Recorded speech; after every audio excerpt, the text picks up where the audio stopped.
नमस्कार मित्रों, मैं राम मोहन उपाध्याय अपने YouTube चैनल वेदिका उपाध्याय में आपका हार्दिक स्वागत करता हूं। मित्रों, आज की इस वीडियो में हम लोग करंट अफेयर्स से संबंधित ऐसे महत्वपूर्ण प्रश्नों का अध्ययन करेंगे जो आगामी परीक्षाओं के दृष्टि से काफ़ी महत्वपूर्ण है।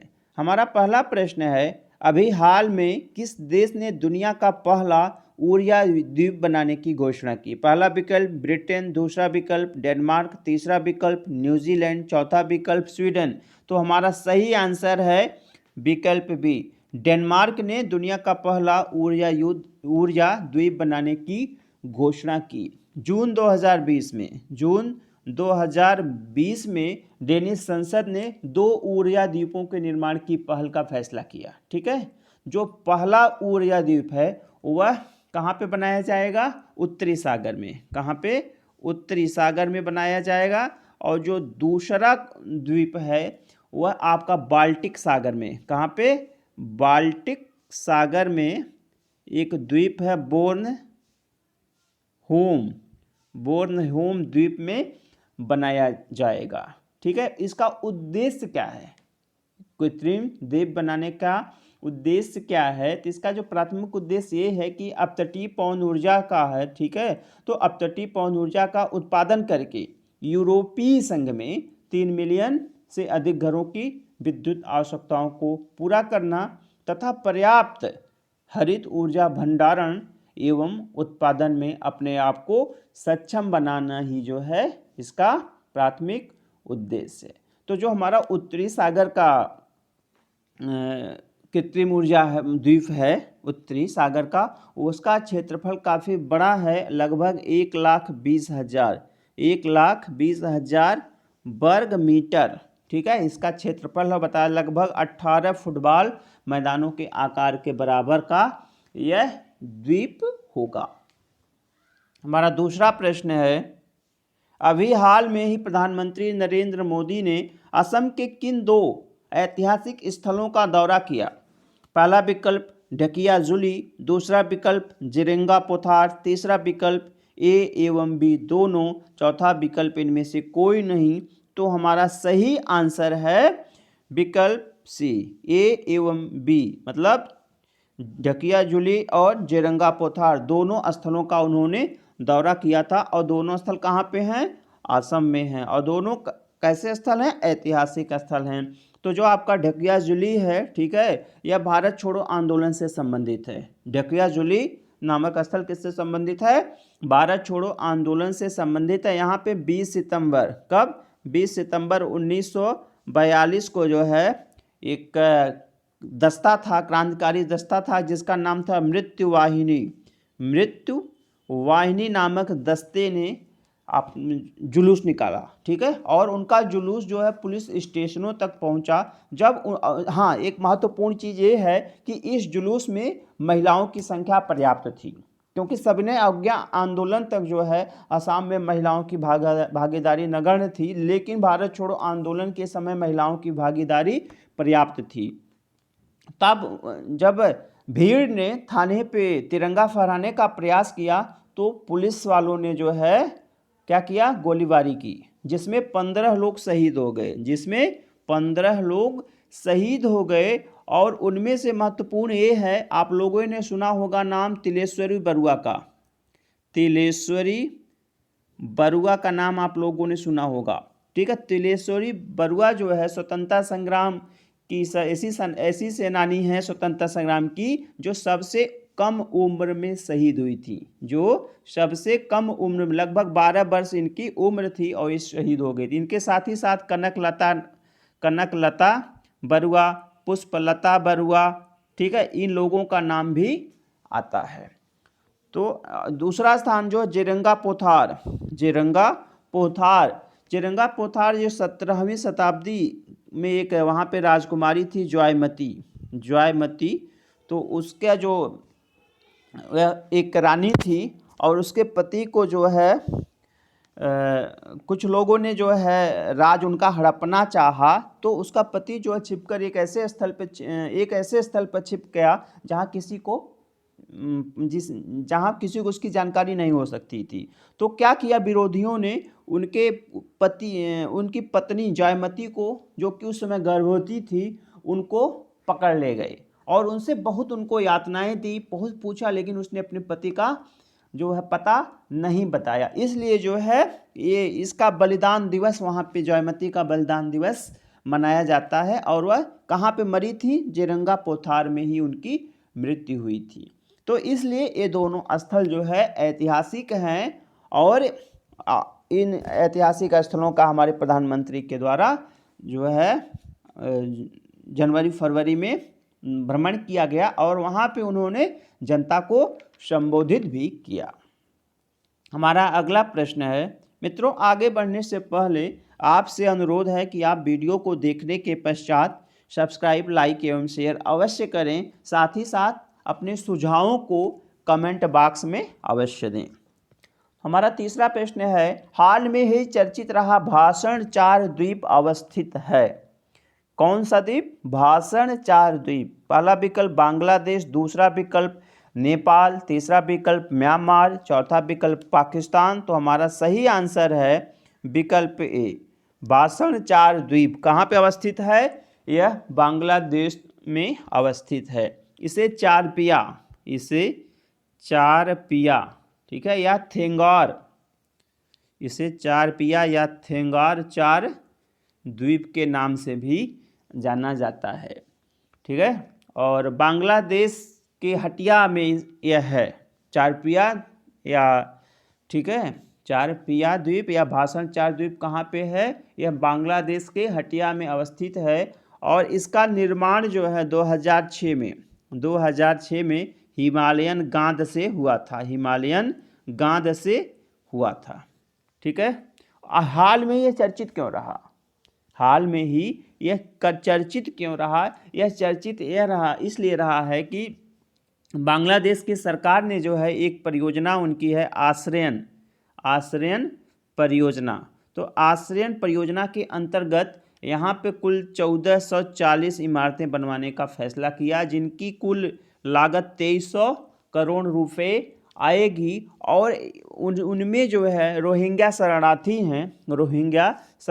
हैं उनको बसाने का फैसला किया गया है।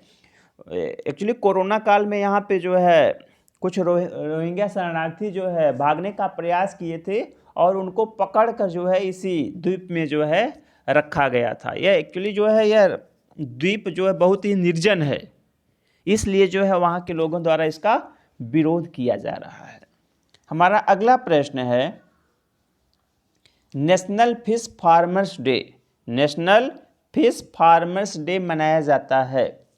पहला विकल्प 11 जुलाई, दूसरा विकल्प 10 जुलाई, तीसरा विकल्प 27 जुलाई, चौथा विकल्प इनमें से कोई नहीं। तो हमारा सही आंसर है विकल्प बी 10 जुलाई को नेशनल फिश फार्मर्स डे मनाया जाता है। यह दिवस क्यों मनाया जाता है? यह दिवस इसलिए मनाया जाता है कि डॉक्टर के एच अली कुन्ही एवं एच.एल. चौधरी की स्मृति में जो है यह दिवस मनाया जाता है। इनकी स्मृति में क्यों मनाया जाता है? क्योंकि इन दोनों वैज्ञानिकों ने 10 जुलाई 1957 को प्रेरित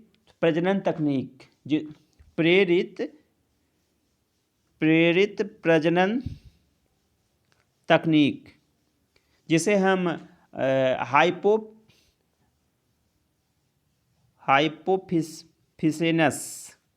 हाइपोफिसेनस के नाम से जानते हैं, उसका आविष्कार इन दोनों वैज्ञानिकों ने किया था। इसलिए उनके स्मृति में 10 जुलाई को नेशनल फिश फार्मर्स डे मनाया जाता है। इस तकनीक के कारण ही जो है मछलियों में प्रजनन क्षमता का विकास हुआ और जो नीली क्रांति का लक्ष्य प्राप्त हुआ। हमारा जो पहला विकल्प 11 जुलाई को जो है क्या मनाया जाता है? जनसंख्या दिवस मनाया जाता है। 27 जुलाई को हमारा राष्ट्रीय सांख्यिकी दिवस मनाया जाता है। अगला प्रश्न है असीम पोर्टल लॉन्च किया गया। पहला विकल्प मानव संसाधन विकास मंत्रालय द्वारा, दूसरा विकल्प कौशल विकास एवं उद्यमिता मंत्रालय द्वारा, तीसरा विकल्प गृह मंत्रालय द्वारा, चौथा विकल्प रेल मंत्रालय द्वारा। तो हमारा सही आंसर है विकल्प बी, कौशल विकास एवं उद्यमिता मंत्रालय द्वारा असीम पोर्टल लॉन्च किया गया। असीम का मतलब क्या है? असीम का फुल फॉर्म क्या है? आत्मनिर्भर स्किल्ड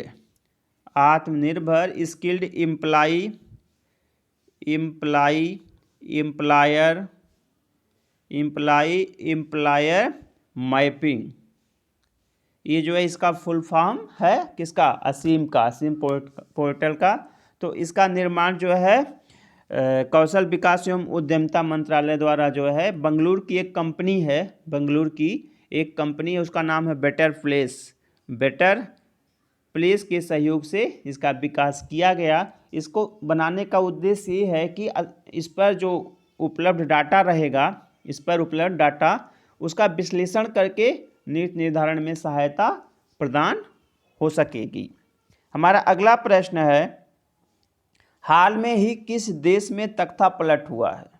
पहला विकल्प पाकिस्तान, दूसरा विकल्प भूटान, तीसरा विकल्प म्यांमार, चौथा विकल्प बांग्लादेश। तो सही आंसर है विकल्प सी, म्यांमार, जिसे पहले हम बर्मा के नाम से जानते थे। अभी हाल में ही फरवरी 2021 में यहाँ की सेना ने तख्ता पलट कर दिया। लोकतांत्रिक या प्रजातांत्रिक ढंग से चुनी हुई सरकार का तख्ता पलट यहाँ पे किया गया है। यहाँ पे ज़्यादा लंबे समय तक जो है सैन्य शासन बना रहा था इसके पहले भी। और वहाँ के राष्ट्रपति जो है उनका नाम है विन मिंत को जो है और नज़रबंद कर दिया गया। साथ ही साथ जो है वहाँ की स्टेट